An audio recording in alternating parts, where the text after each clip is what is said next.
November 14 குழந்தைகள் தினத்தின் அர்த்தம். தேதி நவம்பர் 14.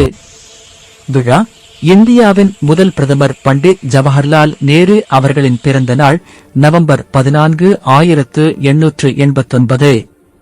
அர்த்தம் குழந்தைகளின் அன்பு, உரிமைகள் மற்றும் கல்வியின் முக்கியத்துவத்தை நினைவுபடுத்தும் நாள். ஏன் நவம்பர் 14 குழந்தைகள் தினமாக கொண்டாடப்படுகிறது? நேரு அவர்களுக்கு குழந்தைகள் மீது பேரன்பு இருந்தது. அவர்கள் குழந்தைகளை சச்சாஜி என்று அழைத்தனர். அவர் கூறிய ஒரு அழகான வரி, இன்றைய குழந்தைகள் நாளைய தேசத்தின் குடிமக்கள். அதனால் அவரது பிறந்த நாள் இந்தியாவில் குழந்தைகள் தினமாக அறிவிக்கப்பட்டது. குழந்தைகள் தினத்தின் செய்தி: ஒவ்வொரு குழந்தையிலும் ஒரு கனவை வளர்க்கலாம். அவர்களுக்கு கல்வி வழியாக வலிமை அளிக்கலாம். அவர்களின் சிரிப்பை, சுதந்திரத்தை பாதுகாப்போம். குழந்தைகள் கடவுளின் ஆசீர்வாதம். ஒரு சிறிய தமிழ்ச் செய்தி. இன்று குழந்தைகள் தினம். குழந்தைகள் கடவுளின் புன்னகை. அவர்களில் நம் நாட்டின் எதிர்காலம் மறைந்திருக்கிறது.